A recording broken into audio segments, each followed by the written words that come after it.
Hey everyone, it's been a while. I hope you're doing well. It's the day before Chanukah. Chanukah's coming up, and we want to feel it. We don't just want to be thrown into it. Like we have that feeling sometimes. We get to Shabbos and we just find ourselves like, wow, here we are, and we wake up. We want to have that little bit beforehand. You know, the people who prepare from Chatzos or from Thursday night already, they start feeling Shabbos coming in. Let's try to get that feeling with Hanukkah. So when you get there, you're sitting there with your family, or you're standing there by the candles, or you're just sitting there alone, meditating at 2 a.m., watching the last candle burn out. And all those parts, they're important. And they bring a lot of warmth and feeling into us, and we have to understand, what does that do for us? What do all these moments do for us in our day-to-day life? So everything that happens throughout life, everything happens through time. We've discussed this. Everything that we do, if I go to sleep a couple of hours, in these hours I'm sleeping. Every experience that I have happens through it. And some experiences that we go through are very passive. We're just doing it in order to get done with it. And then there are things that we do in order to enjoy the moment. We are going to a wedding not to look at the clock. We're going there because we want to meet people, we want to enjoy ourselves, and actually we want to look at our watch once and realize, oh my gosh, where did 4 hours go to? That's the feeling that we want. We don't want to be looking at the clock and wondering how much longer is this going to take. It's like the thing about a kid in the classroom. He says, in the morning when my mother wakes me up, I put my head back down for 2 minutes and it's an hour later. But in class, I put my head down for an hour, I pick my head up and it's only 2 minutes later. That's the difference. Is it a passive thing, or is it something that I want to be involved? Do I want to have participation? And the second we learn how to participate in all the things in our life, we end up enjoying it way much more, on a much higher scale, a much more deep feeling. And that deep feeling, that's what we're trying to get to, because once we have that, once we get in there, that's like, okay, we're actually plugging in the recharger. We're actually filling up the source again with with something from the outside, the light that we do in the physical world. And when we fill ourselves up with that, we give ourselves purpose.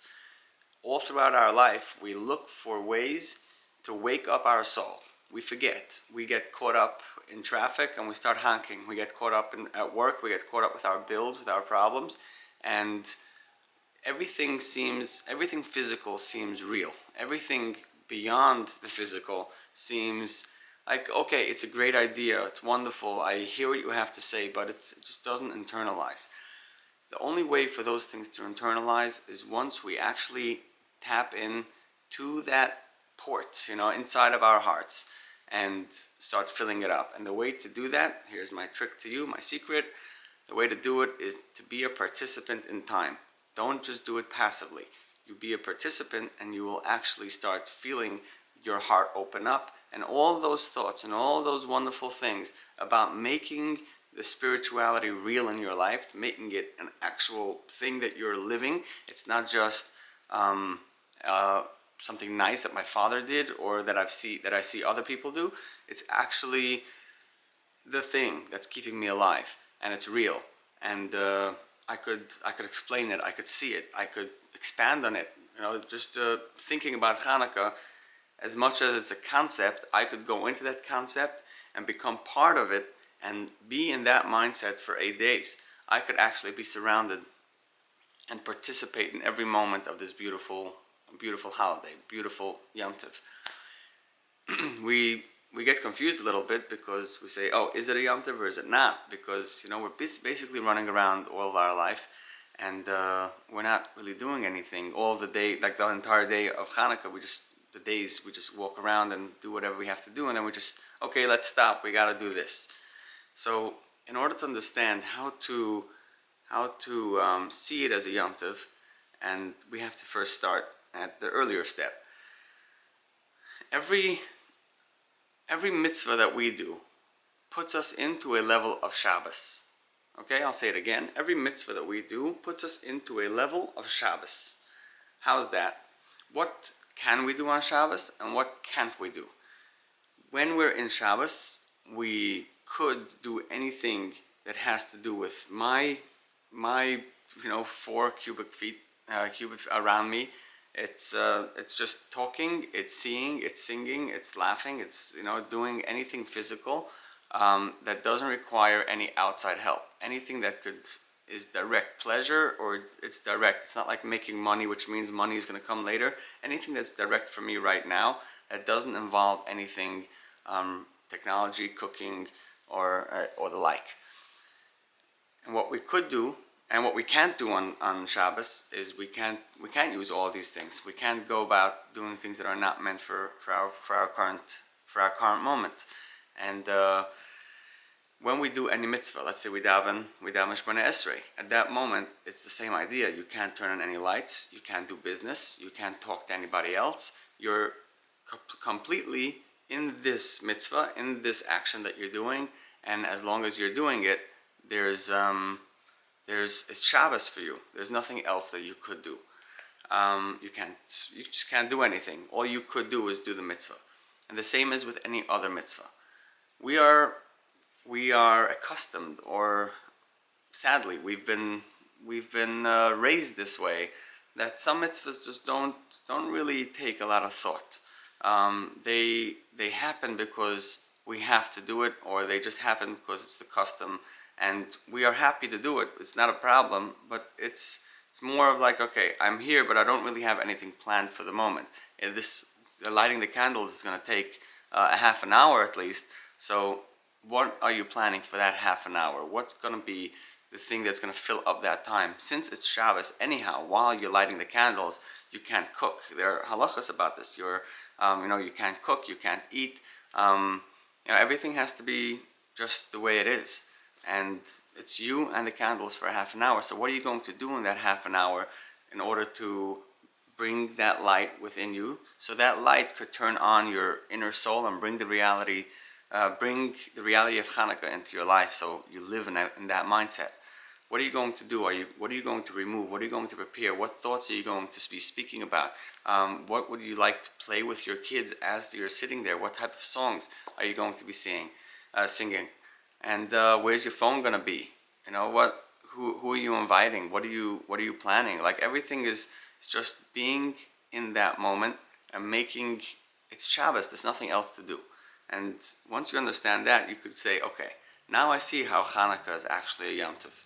Since we have a mitzvah, there's a mitzvah. The Chachamim said we have to create a mitzvah for those days.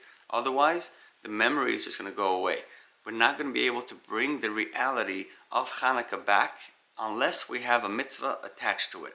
So we look for all types of mitzvahs. Just eat as many donuts as you can, make as many brachas as you can, and there you go. You got mitzvahs all day long, and you're just remembering. You're keeping yourself in the loop of Chanukah. And but the actual mitzvah that we have is lighting the menorah, and that is what's going to plug us in. That is the actual, like, the light. We have a lot of thought to put in when we see the light, like just by thinking, what is the light? What does the light represent? And how does it feel when I look at it? And watching it glow and become smaller, and every time you just see it go and expand and contract, somehow it's pulling your emotions open and closed. It's going along with you. The songs that you're singing, the words that you're saying in Tehillim, everything has a big connection, and it really takes us, it recharges us, it brings the reality of the spiritual world into our minds, and we become happier. That recharge goes along with us even beyond Chanukah. We could continue into January. We could go on into the rest of the winter and say, hey, yes, being a Jew for 6 months between Sukkot and Pesach, it's tough. You gotta go through. You gotta go to work. You're on a full schedule. You have problems come up, the regular day-to-day life, and it's like, yeah, thank God we have Shabbos. Thank Hashem that we have Shabbos, that we get to stop for a day. Otherwise, we would just go crazy. And Shabbos itself becomes like a natural thing. It happens once a week. So as much as we enjoy it while we're there, overall over the year, the Shabbos is like the smallest part of the year, and it really gives us a lot. But we start looking at it as, okay, it's something that happens all the time. But then when Hanukkah comes around, it's like, hey, wait a second. Okay, let me reshape my entire thing. Shabbos is important. It doesn't just come around once a week and it's going to happen like this forever. Yes, that's true. But Shabbos is like the feeling of Hanukkah. When Hanukkah comes in, it's like, oh wow, I've been looking forward to this. I have my 5-year-old. He's been coming home for a week. He's like, I'm so excited for next week, Wednesday. We're going to be having Hanukkah. And this is a 5-year-old. Like his teacher, his Rebbe, is doing a good job and giving him all these thoughts. And it's just in his head all day long. And as we grow up, we have other things in our mind. And the thing is, what we have in our mind becomes the reality that we live in. And as if we could just get our mindset straight, it's just like with business.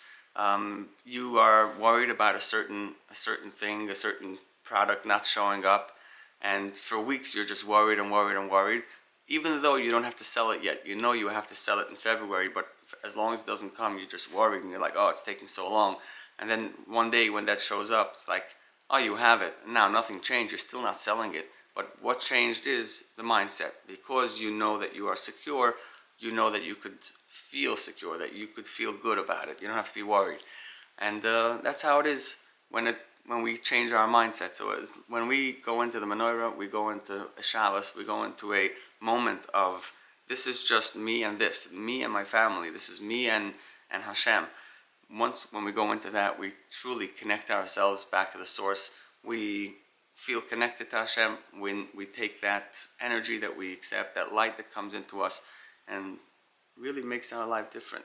So what I would say is, find yourself something to do for every night.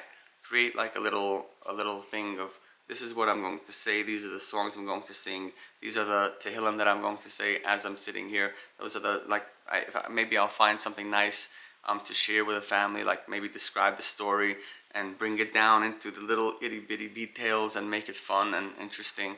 Those are just great ideas, besides for opening presents and making every night special.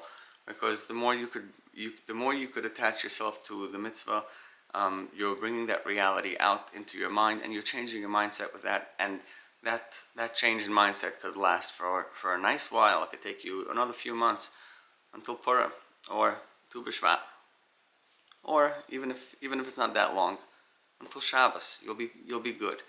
So have a happy Hanukkah. Enjoy. I'm glad that I'm sitting in front of the camera again. It's been a while. So many thoughts going on in the mind between videos. Like, I'm pushing it off. So I'm glad to be back. And it's good to know. You know, even as I say, it doesn't matter if anybody watches this. I know for me, when this is good for me. And I'm glad I'm sitting here. So thumbs up. Enjoy. Have a wonderful Hanukkah. Enjoy. Take care.